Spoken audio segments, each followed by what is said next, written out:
jumala teenistustel nõnda samuti.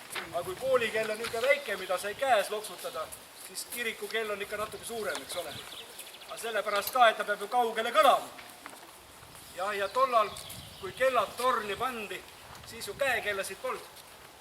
Käekellad tulid palju hiljem. Ja kellad helisesid ikka selle järgi, kuidas päike oli.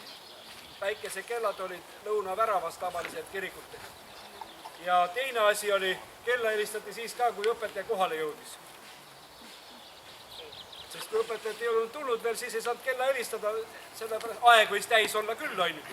Aga teenistust ei saanud hakata pidama. Ja ma olen imestanud neid muistseid aegu, kuidas ikkagi vanasti inimesed liikusid. Oli vaja Viljandisse minna koosolekule, ütleme vaimulikult konvendile. Hobune kõigepealt on valmis olema, puhanud, söödetud, joodetud. Moonakott kaasa mehele ja hobusele. Ja kui sa oled koosolekul, keegi peab su hobuse järgi linnas ka ju vaatama. Ei saa üksi päinis minna. No vaata. Nüüd istud autosse, lähed kohale või ostad pileti, sips käidud, tuled juba tagasi ja mõtled ka, vaat kui palju aega läks. Aga aeg on läinud inimese jaoks selles mõttes keerulisemaks, et lühikese aja sisse peab kogu aeg mahtutuma rohkem ja rohkem. Aga Jumala teenistus, mille me kohe alustame, tuletabki jälle meelde meile seda, et aeg ei ole antud kiirustamiseks, vaid üheskoos olemiseks ja rõõmu tundmiseks nii nende inimestega, kellega me üheskoos elame, kui ühes nende inimestega, keda me oleme kandnud siia nende viimsesse rahupaika. Me alustame papikalmistu surnuaia pühaga Jumala Isa ja Poja ja Püha Vaimu nimel.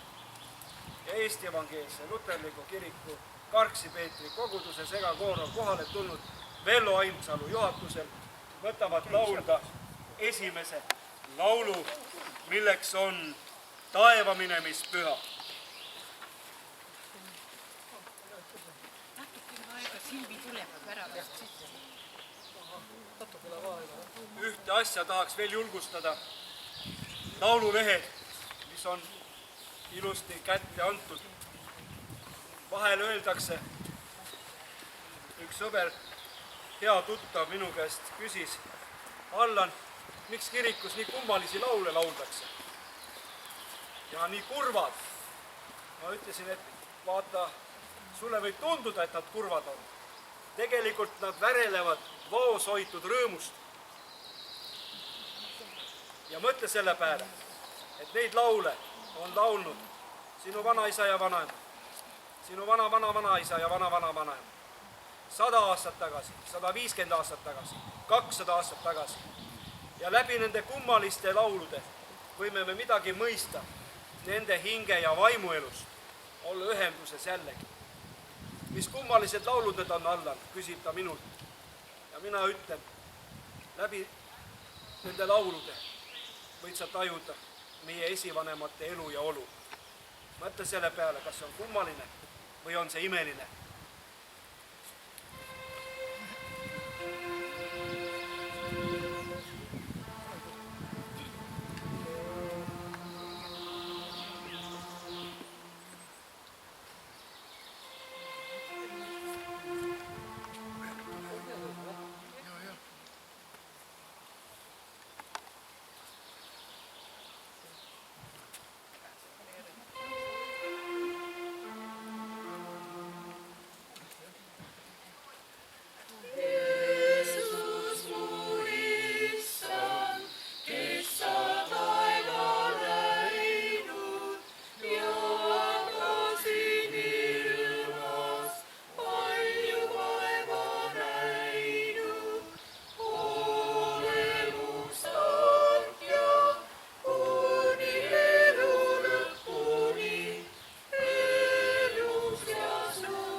laululehtedelt, olge head.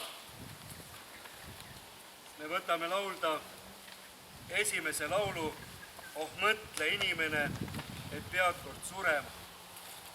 Ja ma julgustan, et kui kellelgi on surma läbi lahkunuid, keda mälestada, siis laululehtedelt on näha, et eestpalved on peale 3. laulu ja mälestamised.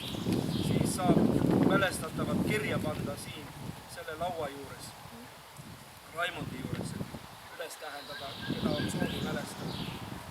Ja me laulame.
Ei meelita mind miski maa peal, kuigi mu liha lõpeb ja mu süda ka.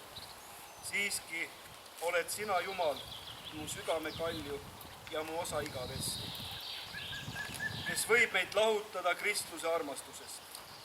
Kas viletsus või ahistus või tagakiusamine või nälg või alasti olek või hädaoht või mõõg. Kuid selles kõiges me saame täieliku võidu tema läbi, kes meid on armastanud. Aga mitte ainult sellest, vaid me kiitleme ka viletsusest, teades, et viletsus toob kannatlikkuse. Kannatlikkus kindla meele ja kindel meel lootuse, aga lootus ei jäta häbisse. Au olgu Isale ja Pojale ja Pühale Vaimule. Nõnda kui alguses oli, nüüdki on ja jääb igavesest ajast igavesti.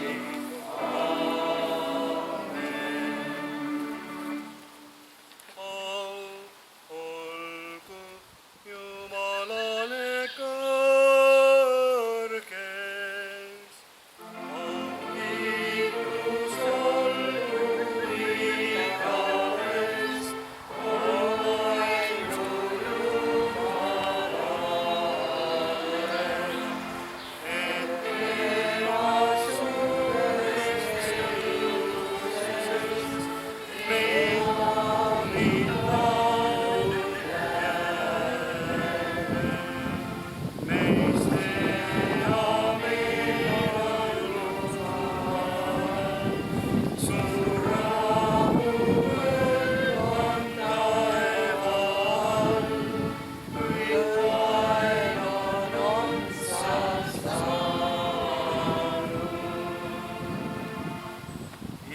issand, olgu teiega.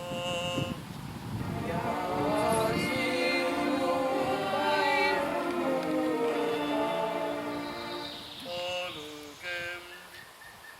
Igavene halastaja, kõige väeline Jumal, me täname sind, et sa meid oma poja läbi oled kutsunud, kelles meie võime nimetada sind isaks ja haarata sinu armastust, mis ei lase meid hävineda surmaöös, vaid kannab meid selle maailma valgusesse, kus kõik igatsused on muutunud rõõmuks.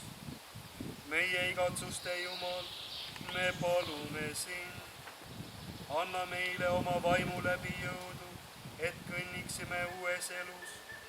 Süüta meie hingedes oma tuli, et teeksime häid tegusid ja ei väsiks, et me üksteist armastaksime ja mõistaksime andestada. Nõnda sind tões ja vaimus teenime ning õnnistuse pärime siin ajalikult ja seal igavesti. Sinu poja Jeesuse Kristuse, meie issanda läbi.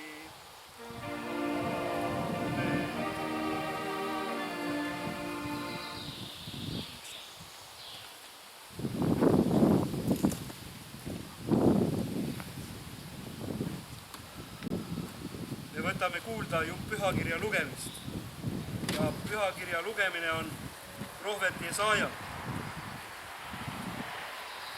40. peatüki 1.–8. salmini.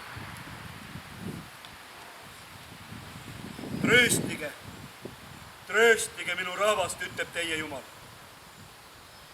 Rääkige Jeruusalemma meele järgi ja kuulutage temale, et ta vaev on lõppenud, et ta süü on lepitatud, et ta on saanud issanda käest kahekordselt kõigi oma pattude eest. Hüüdja hääl, valmistage kõrbes issanda teed, tehke lagendikul maantee tasaseks meie Jumalale. Kõik orud ülendatagu ja kõik mäed ning künkad alandatagu, mis mätlik saagu tasaseks ja mis konarlik siledaks maaks. Siis ilmub issanda au ja kõik liha näeb seda üheskoos. Jah, issanda suu on rääkinud. Hääl ütleb, kuuluta. Ja teine kostab, mida ma pean kuulutama. Kõik liha on nagu rohi ja kõik tema hiilgus nagu õieke väljal. Rohi kuivab ära, õieke närtsib, kui issanda tuul puhub selle peale. Tõesti, rahvas on nagu rohi. Rohi kuivab ära, õieke närtsib, aga meie Jumala sõna püsib igavesti. Aamen. Halleluuja, halleluuja, halleluuja. Ja me tõuseme, võtkem kuulda Jumala rõõmusõnumit Luuka järgi, tema evangeeliumi raamatu 1. peatüki 57. 66. salmini. Elisabetil sai aeg täis sünnitada ja ta tõi ilmale poja. Ja naabrid ja sugulased kuulsid, et issand oli temale armuline ja nad rõõmustasid koos temaga. Nad tulid 8. päeval lapsukest ümber lõikama ja tahtsid anda tema isa nime temale Sakarias. Ent tema ema kostis, ei sugugi, vaid tema nimi peab olema Johannes.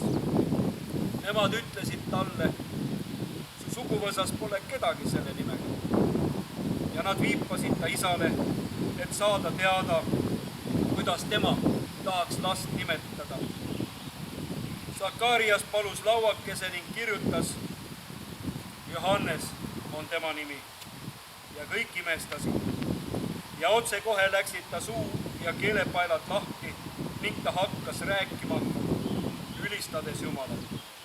Ja kartus tuli kõikide ümberkaudsete peale ja kõigist neist asjust kõneldi kogu Juuda mägestikus. Kõik, kes seda kuulsid, jätsid selle oma südamesse ja küsisid, mis saab küll sellest lapsest, sest issanda käsi oli temaga. Aamen. Kiitus olgu sulle, o Kristus. Olge head, me võtame istet ja Vello Ainsalu võtab juhatada koori, et laulda laul Õnnista meid.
Ja me laulame laululehtedelt teise laulu üheskoos. Ma kummardan sind, armuvägi.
Armu teile ja rahu Jumalalt, meie isalt ja issandalt Kristuselt Jeesuselt. Aamen. Armsad sõbrad, oleme kogunenud siia surnute linna. Kreeka keeles on ilus sõna nekropolis. surnude linn, kes on oma vaise elurännaku lõpetanud, keda nende lähedased on siia ühtekokku kandnud, et nad võiks leida rahu. Ja selles sõnapaaris surnute linn kätkeb ka see, et surnud on toodud ühtekokku ja elavad isekeskis.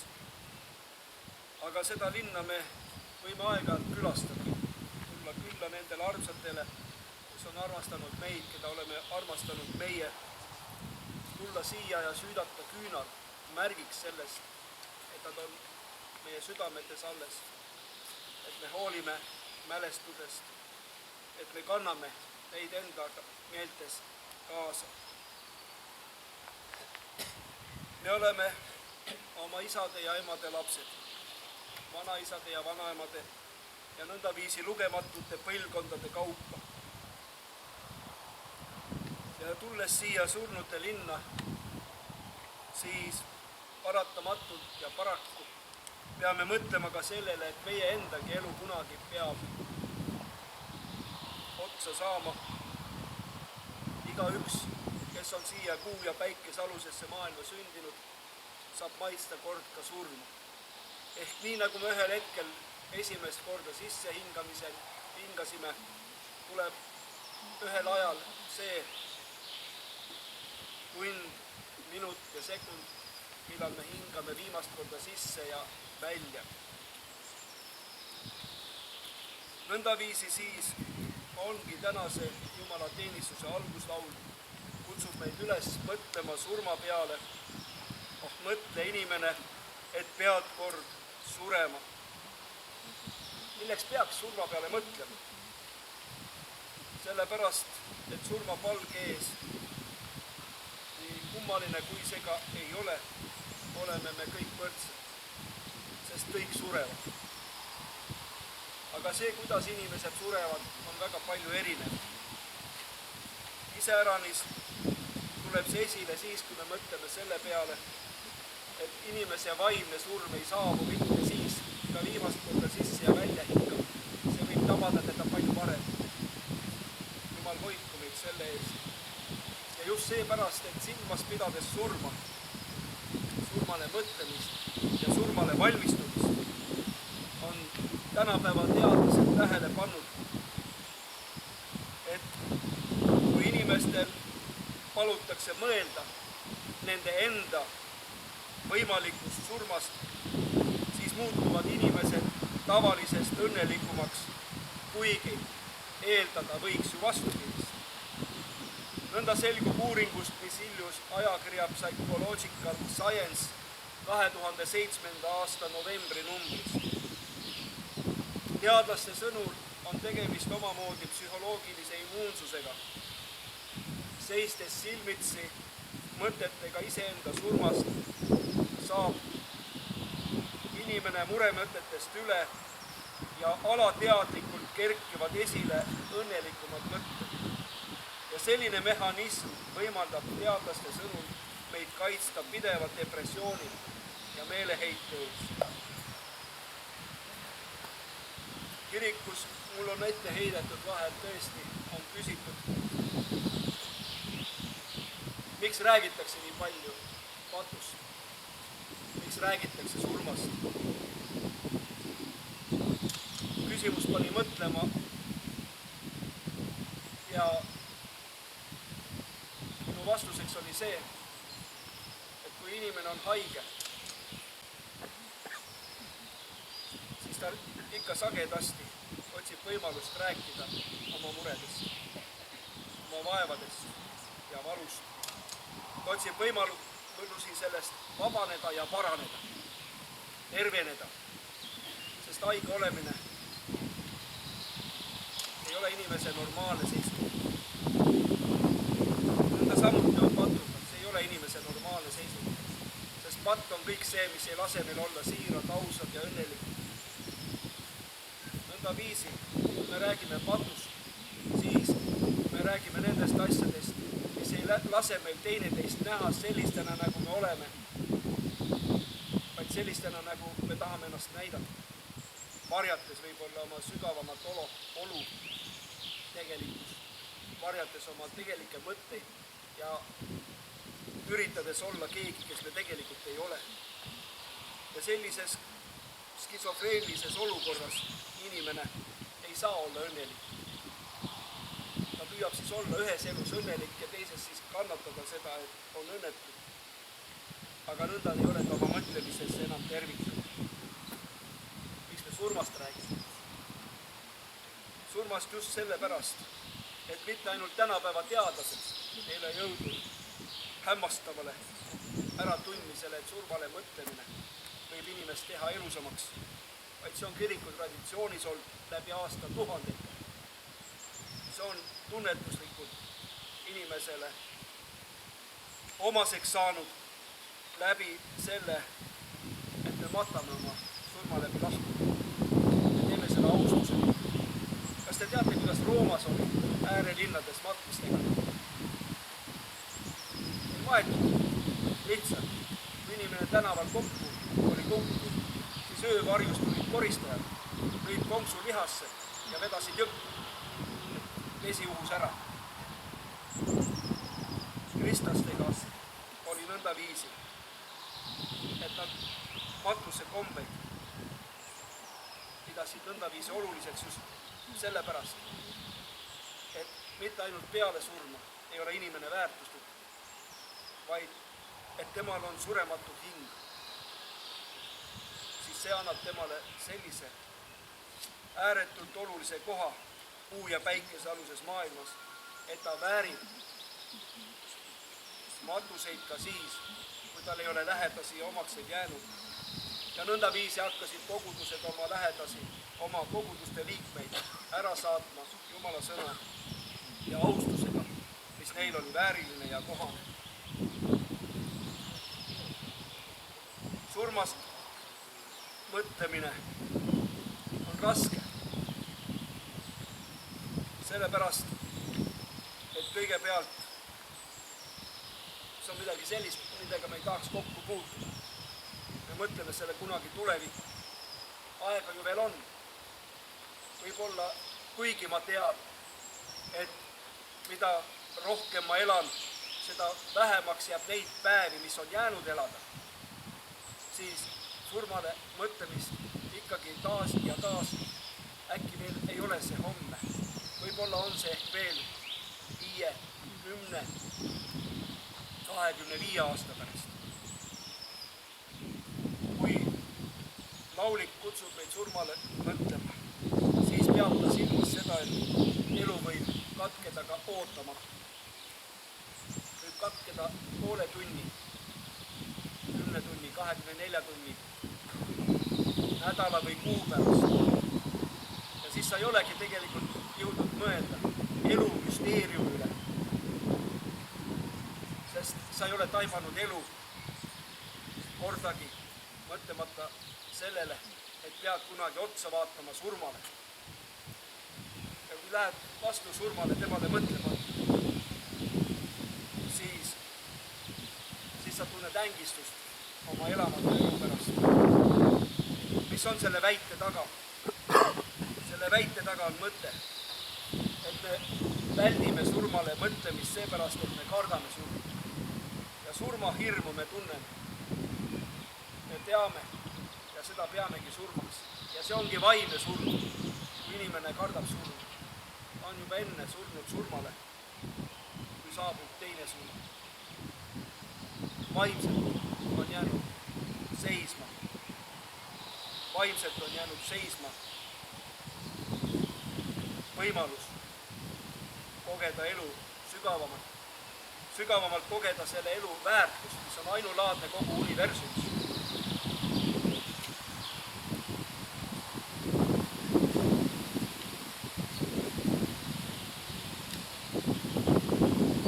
Nimetatud uurimus, et surmale mõtlemine võib teha inimese õnnelikumaks, on seotud väga lähedalt selle äratundmisega. Psühholoogia professor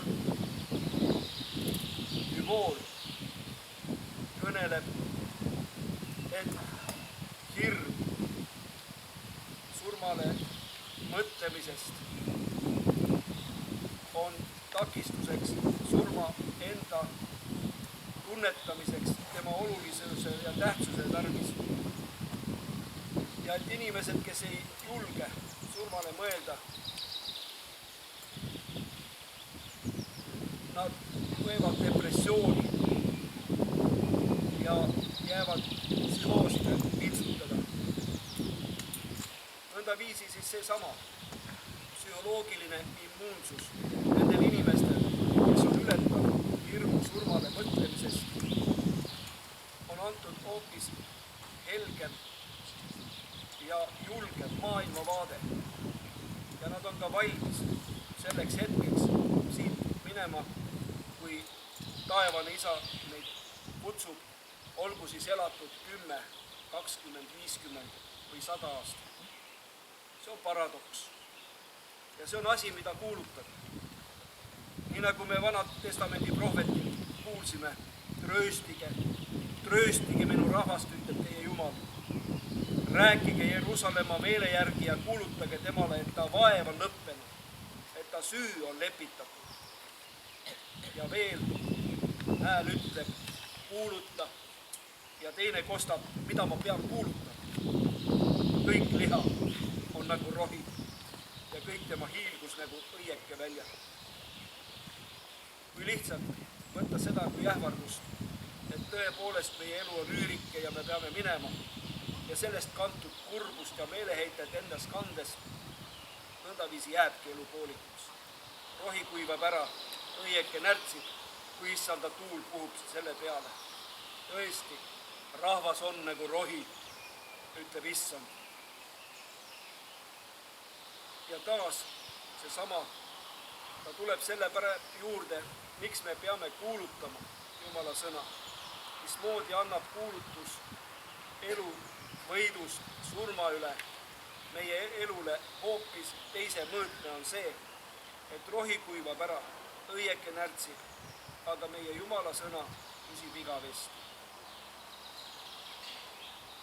See, mida prohvet Jesaja tahab edasi anda sellest kaugest ajast, ammu enne Kristuse sündi, on see, et inimene kannab endas nii surma kui elu, aga ta ei ole loodud mitte suremise ja kannatuste tarvis, vaid rõõmule ja elule.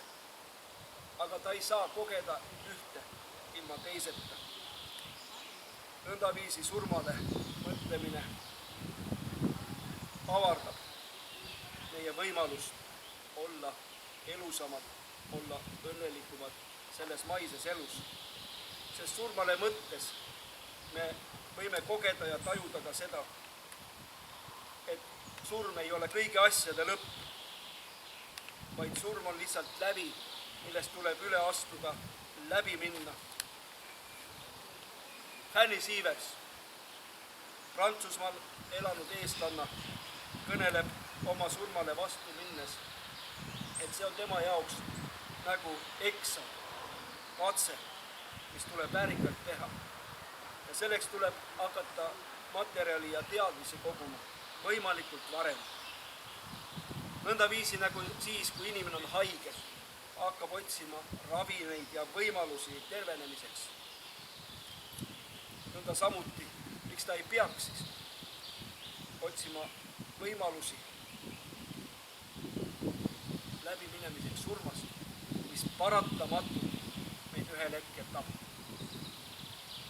Kuidas me kõige olulisemas saame jätta asjad tegemata, lootes ainult siinpoolsusele. Milleks see on, siis sellele on taas vastus. Vastuse on andnud Seneca oma kirjas Luciliusele. Ta räägib sellest, et seda ei lase teha hirm teispoolsuse ees. Hirm teadmatuse ees, sest teistpoolsust on raske kirjeldada, on raske aduda. Ka siis, kui inimene usub teispoolsusesse, ometi jäävad ju kõhklused. Mismoodi on hingega ja kuhu kõik maailma algusest loodud hinged peaksid ära mahtuma. Lihtsad küsimused, rasked vastused. Aga mitte selles ei ole asi, kuidas me teispoolsust ette kujutame, vaid selles, et teispoolsus on siin ja praegu. Mitte kunagi kauges tulevikus, vaid juba siin ja praegu, kus me võime seda kogeda. Ja selles ongi, et teispoolsus ei alga mitte siis, kui me hingame viimast korda sisse ja välja, vaid selles saab elada juba praegu, usaldades Jumalat, kes on loonud nii selle ajastu kui kõik tulevased ajastud ja igavik. Nõndaviisi surmaks valmistumine räägib Seneca oma kirjas: ma nägin Passus Aufidust, ülitublit meest. Ta on murdunud võitluses vanadusega. See koormab teda selleks juba liiga palju, et ta suudaks end sirgu ajada. Kogu raskusega on vanadus teda rõhuma hakanud. Sa tead, et ta on alati olnud kidur ja nõrgad tervisega. Kaua pidas ta vastu. Aga meie Passus on reipa meelega ja seda annab talle filosoofia. Surmapalgees ollakse lõbus, mis tahes kehalise seisundi korral ollakse tugev ja rõõmus, mitte jõuetu, kuigi muututakse jõuetuks. See on nagu suurel tüürimehel, kes oskab juhtida ka rebenenud purjega laeva. Ja isegi kui voog viib ära taglase, siis kohendab ta laevasõiduks alles jäänud ja jätkab sõitu. Ja seda teeb ka meie Passus, vaadates oma lõpule vastu nii rahuliku meele ja näoga, et kui keegi vaataks niimoodi võõrast surma, siis peetaks teda liiga rahulikuks. Suur asi on see, Lucilius, ja kaua tuleb õppida, et olla vältimatu tunni saabudes minna ära rahuliku meelega. Tsitaadi lõpp. Seneca imetleb oma sõpra. Imetleb tema väärikust ja julgust otsa vaadata surmale. Ja see on ka midagi, millele surnuaia pühad täna Kristi ja Johannese päeval meelde tuletavad. Kristi ja Johannes sündis selle teadmisega, et ta on kutsutud kuulutama Jumala sõna. Ja me teame, et tema langemine mõõga läbi, et ta oli selleks valmistunud.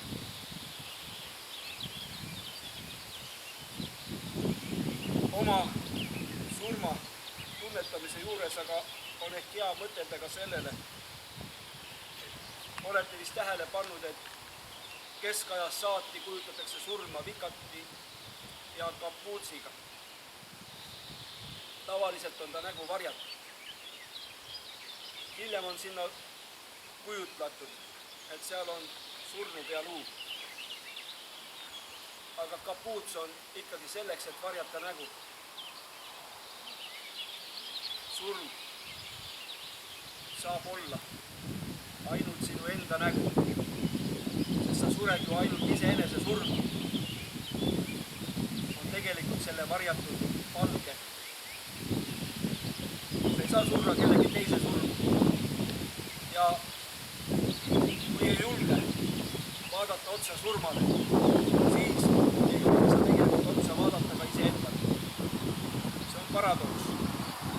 Ja võttes julguse ületada hirm, see annab vabaduse. See annab Jumala laste vabaduse, annab usalduse Jumala vastu. Ja selles usalduses kasvamine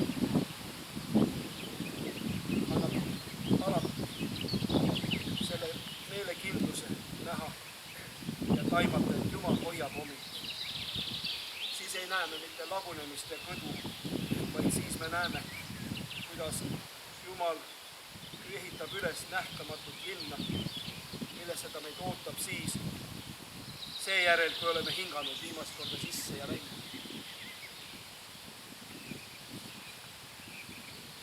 Apostel Paulusel oli õigus. Kui me loodame Kristuse peale üksnes selles elus, siis me oleme kõigist inimestest aremetumad.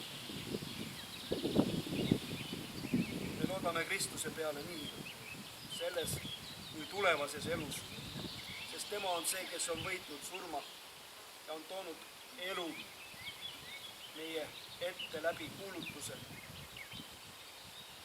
läbi sellesama kiriku kuulutuse. Üles tõusnud ja surma võitnud Kristusest. Me ei räägi kirikus üksnes patust ja surmast. Me räägime läbi patu ja surma elu võimalikkusest, elusama elu võimalikkusest siin ja praegu ja igavesti. Aamen.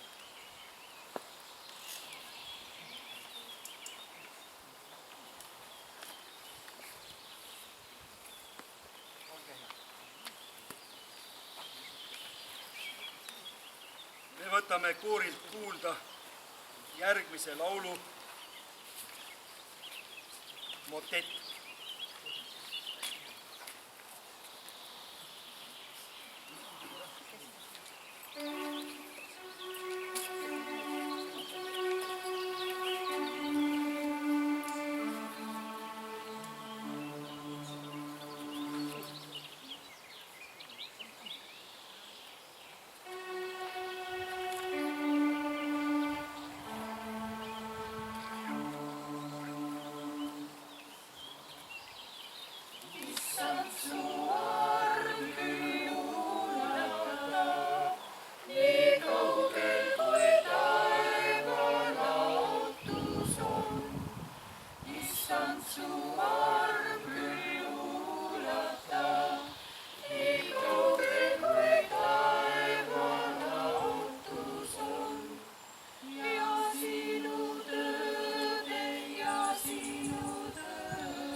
Ja laululehtedelt võtame ühise laulu laulda.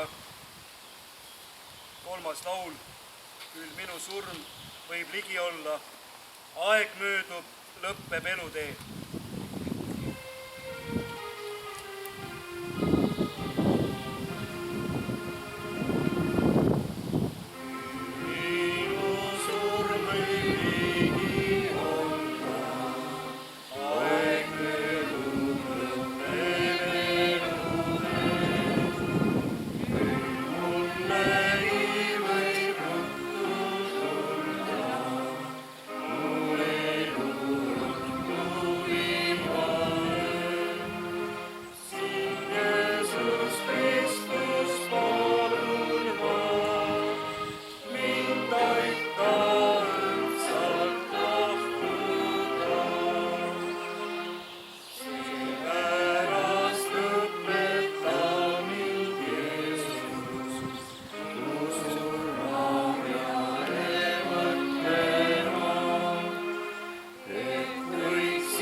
issanda surevad nüüdsest peale.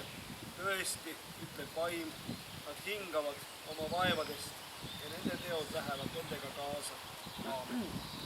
Ja me võtame istet ja kuulame koorilt järgmise laulu, milleks on palve.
Ja me tõuseme palvele. Jumal, sinu palges lendavad ajastud ja rahvapõlved tulevad ja kaovad. Sina oled nende tugevus, kes maa peal töötavad ja kannatavad. Nende õndsus, keda oled enda juurde koju kutsunud. Sina kogud me ümber oma ustavate tunnistajate hulga. Sinule olgu kiitus pühade suure osaduse eest. Meie mälestame kõiki, kes õiget usuvõitlust võidelnud, kõiki, kes surnud sinu rahuga südames. Iseäranis neid, kes meile lähedal on olnud. Pühitse meid oma armastuses. Juhata meid oma valguses ja anna meile viimaks osadust ühes nendega, kes pannud lootuse sinule ja oma elu käigu lõpetanud. Me kiidame sinu püha nime ja laulame sinule austust ühes kogu sinu võitleva kirikuga maa peal ja sinu hõiskava kirikuga taevas. Kuule, kui palume sind, sinu poja Jeesuse Kristuse õpetatud sõnadega. Meie isa, kes sa oled taevas, pühitsetud olgu sinu nimi. Sinu riik tulgu, sinu tahtmine sündigu, nagu taevas, nõnda ka maa peal. Meie igapäevast leiba anna meile tänapäev ja anna meile andeks meie võlad, nagu meiegi andeks anname oma võlglastele. Ja ära saada meid kiusatusse, vaid päästa meid ära kurjast, sest sinu päralt on riik ja vägi ja au igavesti. Aamen. Issand, õnnistagu sind ja hoidku sind. Issand, lasku oma pale paista sinu peale ja olgu sulle armuline. Issand, tõstku oma pale sinu üle ja andku sulle rahu. Aamen, aamen, aamen. Ja me võtame istet ja laulame 6. laulu Tähtede taga, kord koidab sul taevas.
laseme. Palvetame vaikides, kandes Jumala ette oma lähedased, keda oleme matnud siia papi kalmistule, paludes rahu ja rõõmu oma maise elu rännakule.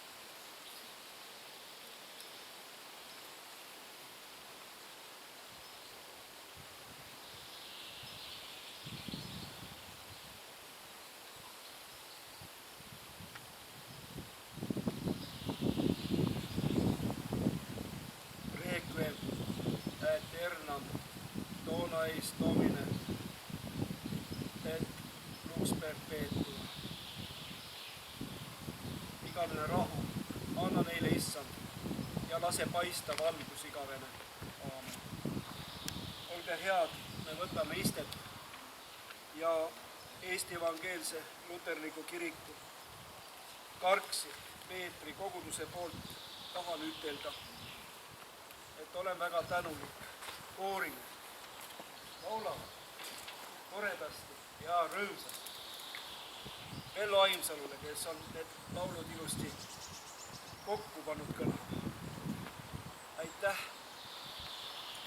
Raimond, meeldetuletamiste ja hoole eest, kohusetunde eest, millega tema koguduse asju ajab ja ka tänasel päeval lasi hästi korda minna. Anu Röömelile, kes organisti kohuseid täidab, kõigile teile, kes olete tänasel päeval tulnud, et üheskoos hetkeks olla nende armsatega, kes puhkavad siin maamullas. Ja teatada on nõnda palju, et Karksi Peetri kirikus toimuvad jumalateenistused 2 korda kuus. Ja esimesel ja 3. pühapäeval. Iga kuu 1. ja 3. pühapäeval algusega kell 2 peale lõuna, 14.00. Ja ikka on hea kirikusse tulla, et palvetada, et vahel ka kirikus, kui on perekondlikud tähtpäevad või kui surma läbi lahkunutel on jõudnud aeg, kui on ümmargune tähtpäev, et siis mälestada ja tuua õpetaja kätte nimed, et ta saaks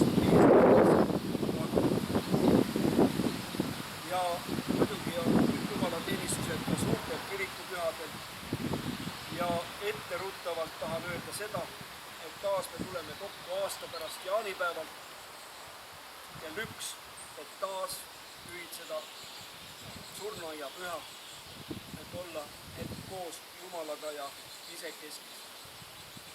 Täna ka mingem rahuga ja võtame lõpetuseks kuulda veel laulu. See on Rootsi laul koos Tüüre Kuul, Suur Jumal saa.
lisada veel,